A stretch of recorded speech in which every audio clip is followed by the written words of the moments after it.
Satu sel sperma dalam perlombaan melawan jutaan lainnya mencapai sel telur. Ini adalah pembuahan.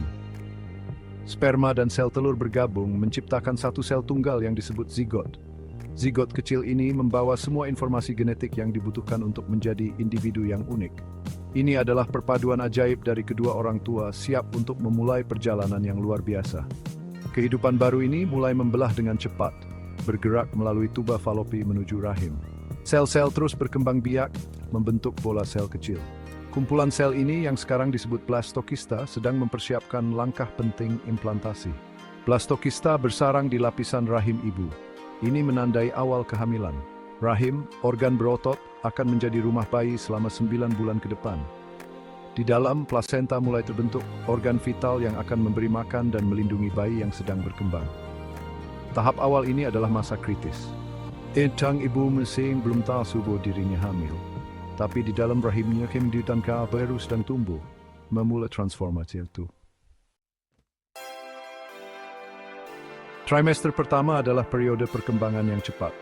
Kumpulan sel kecil berubah menjadi bentuk manusia yang dapat dikenali. Pada minggu keempat, bayi yang sekarang disebut embrio memiliki detak jantung. Jantung kecil ini tidak lebih besar dari biji popi, berdetak tanpa lelah, mengalirkan darah, dan menopang kehidupan. Embrio berkembang dengan cepat. Tunas kecil muncul yang akan tumbuh menjadi lengan dan kaki. Tabung saraf yang akan menjadi otak dan sumsum tulang belakang terbentuk. Sistem pencernaan mulai berkembang. Pada akhir trimester pertama, embrio telah tumbuh seukuran jeruk nipis. Sang ibu juga mengalami perubahan yang signifikan. Hormon melonjak melalui tubuhnya, menyebabkan morning sickness, kelelahan, dan payudara yang lunak. Ini adalah saat penyesuaian saat tubuhnya beradaptasi untuk memelihara kehidupan baru di dalamnya. Trimester pertama sangat penting untuk perkembangan organ. Ini adalah masa kerentanan yang luar biasa dan membutuhkan perhatian cermat terhadap kesehatan ibu. Seiring berjalannya waktu, embrio tumbuh lebih kuat. Jantungnya yang kecil berdetak dengan stabil, sebuah bukti keajaiban kehidupan yang sedang berlangsung. Trimester kedua seringkali membawa kelegaan yang disambut baik dari gejala awal kehamilan. Bayi yang sekarang disebut janin terus tumbuh dengan cepat. Tulang mengeras, rambut mulai tumbuh, dan janin mulai bergerak. Gerakan pertama ini yang disebut quickening terasa seperti kibasan lembut, tanda ajaib kehidupan di dalam. Indra berkembang lebih jauh. Janin dapat mendengar suara, termasuk detak jantung dan suara ibu. Ia bahkan dapat merespons cahaya dan sentuhan. Otak mengalami perkembangan yang signifikan, membentuk koneksi saraf yang kompleks. Pada akhir trimester kedua, berat janin sekitar 1,5 pon dan seukuran melon. Tubuh ibu berubah untuk mengakomodasi janin yang sedang tumbuh. Perutnya membesar dan dia mungkin merasakan tendangan bayinya. Ini adalah saat-saat koneksi yang dalam saat dia merasakan gerakan bayinya, sebuah pengingat konstan akan kehidupan yang dia pelihara. Trimester kedua adalah periode pertumbuhan dan perkembangan yang luar biasa. Ini adalah saat ketika janin mulai berinteraksi dengan lingkungan menanggapi suara dan gerakan. Ikatan antara ibu dan anak semakin kuat setiap harinya. Trimester ketiga menandai peregangan terakhir kehamilan. Janin terus tumbuh dan matang, bersiap untuk hidup di luar rahim. Paru-paru berkembang dan janin mulai berlatih gerakan bernapas, menghirup dan menghembuskan cairan ketuban. Janin bertambah berat badannya dengan cepat, membangun cadangan lemak untuk energi setelah lahir. Indra berkembang sepenuhnya. Janin dapat melihat, mendengar, merasakan, mencium, dan menyentuh. Ia bahkan bisa bermimpi. Otak berkembang dengan cepat, membentuk miliaran neuron. Pada akhir trimester ketiga, janin berkembang sempurna dan siap untuk dilahirkan. Beratnya antara 6 dan 9 pon dan seukuran semangka.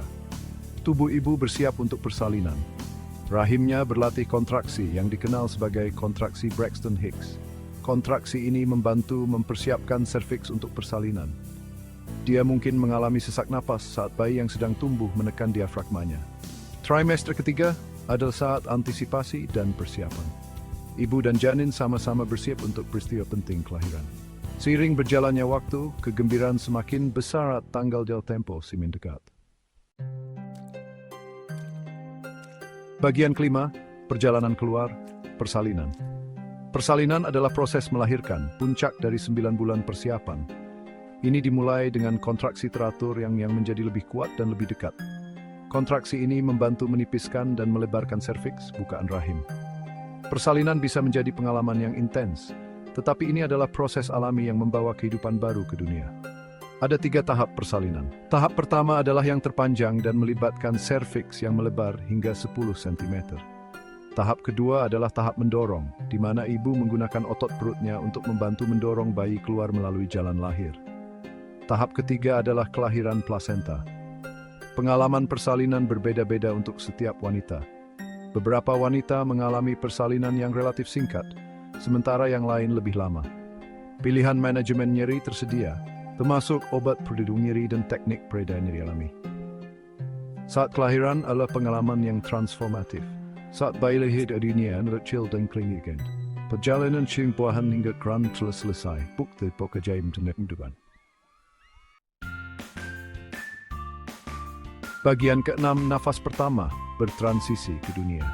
Nafas pertama adalah momen kritis dalam kehidupan bayi baru lahir. Saat bayi bertransisi dari rahim ke dunia luar, paru-paru harus mengembang untuk pertama kalinya. Nafas pertama ini biasanya disertai dengan tangisan, suara yang menandakan dimulainya pernapasan mandiri. Bayi baru lahir mengalami serangkaian adaptasi untuk menyesuaikan diri dengan kehidupan di luar rahim. Sistem peredaran darah berubah, suhu tubuh diatur, dan sistem pencernaan mulai berfungsi secara mandiri. Ini adalah saat penyesuaian fisiologis yang signifikan. Bayi baru lahir sangat bergantung pada pengasuhnya untuk kehangatan, makanan, dan kenyamanan. Kontak kulit ke kulit dengan ibu membantu mengatur suhu tubuh bayi dan meningkatkan ikatan. Menyusui menyediakan nutrisi dan antibodi penting yang melindungi bayi dari infeksi. Beberapa hari dan minggu pertama setelah lahir adalah saat-saat ikatan dan penyesuaian yang luar biasa bagi ibu dan bayi. Ini adalah waktu untuk menghargai momen-momen berharga ini dan merangkul kegembiraan menjadi orang tua. Bagian ke-7, ikatan yang tak terpisahkan ibu dan anak. Ikatan antara ibu dan anak adalah salah satu hubungan terkuat dan terdalam di alam. Itu dimulai selama kehamilan dan semakin dalam selama persalinan dan periode pasca persalinan. Ikatan ini penting untuk kelangsungan hidup, perkembangan, dan kesejahteraan emosional bayi. Para ibu memberi bayi mereka makanan, kehangatan, dan perlindungan. Mereka juga memberikan dukungan emosional, cinta, dan rasa aman. Melalui sentuhan, kontak mata, dan vokalisasi, ibu dan bayi berkomunikasi dan terhubung pada tingkat yang dalam. Ikatan antara ibu dan anak terus tumbuh dan berkembang sepanjang hidup. Ini adalah hubungan yang membentuk siapa diri kita dan bagaimana kita berinteraksi dengan dunia. Ikatan ini adalah hadiah yang berharga, sebuah bukti kekuatan cinta dan koneksi yang abadi. Perjalanan menjadi ibu itu menantang dan bermanfaat. Ini adalah perjalanan cinta, pengorbanan, dan dedikasi yang tak tergoyahkan. Para ibu memainkan peran penting dalam membentuk generasi berikutnya, mengasuh dan membimbing anak-anak mereka saat mereka tumbuh dan belajar. Bagian ke-8, masa depan terbuka, potensi seumur hidup. Saat bayi baru lahir memulai perjalanan hidupnya, kemungkinannya tidak terbatas. Setiap pengalaman, setiap interaksi, membentuk otak mereka yang sedang berkembang dan memengaruhi siapa mereka nantinya. Cinta, perhatian, dan dukungan yang mereka terima dari orang tua dan pengasuh mereka memberikan dasar yang kuat untuk kehidupan yang sehat dan memuaskan.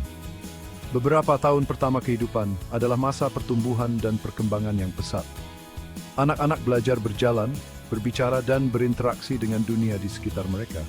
Mereka mengembangkan kepribadian mereka, menemukan hasrat mereka, dan membentuk ikatan dengan keluarga dan teman. Setiap anak itu unik dengan kekuatan, bakat, dan potensinya sendiri. Sebagai orang tua dan pengasuh, adalah hak istimewa kita untuk memelihara rasa ingin tahu mereka, mendorong impian mereka, dan mendukung mereka saat mereka menavigasi tantangan dan kemenangan hidup. Perjalanan menjadi orang tua adalah petualangan seumur hidup. Ini adalah perjalanan yang dipenuhi dengan kegembiraan, cinta, tawa, dan terkadang air mata. Tapi melalui itu semua, ikatan antara orang tua dan anak tetap tidak terpisahkan. Sebuah bukti kekuatan cinta dan keluarga yang abadi. Bagian ke-9, kesimpulan perjalanan hidup yang menakjubkan. Dari saat pembuahan hingga napas pertama dan seterusnya, perjalanan hidup adalah keajaiban yang menakjubkan. Ini adalah bukti kekuatan alam, ketahanan jiwa manusia, dan kekuatan abadi dari ikatan manusia. Saat kita mengagumi seluk-beluk perkembangan janin, kita diingatkan akan betapa berharganya kehidupan dan pentingnya menghargai setiap momen. Perjalanan dari rahim ke dunia adalah pengalaman yang transformatif, bukan hanya untuk bayi tetapi untuk seluruh keluarga. Keajaiban hidup adalah anugerah, tanggung jawab, dan hak istimewa. Mari kita rangkul keajaiban perjalanan ini, pelihara generasi berikutnya dengan cinta dan perhatian, dan ciptakan dunia di mana setiap anak memiliki kesempatan untuk berkembang.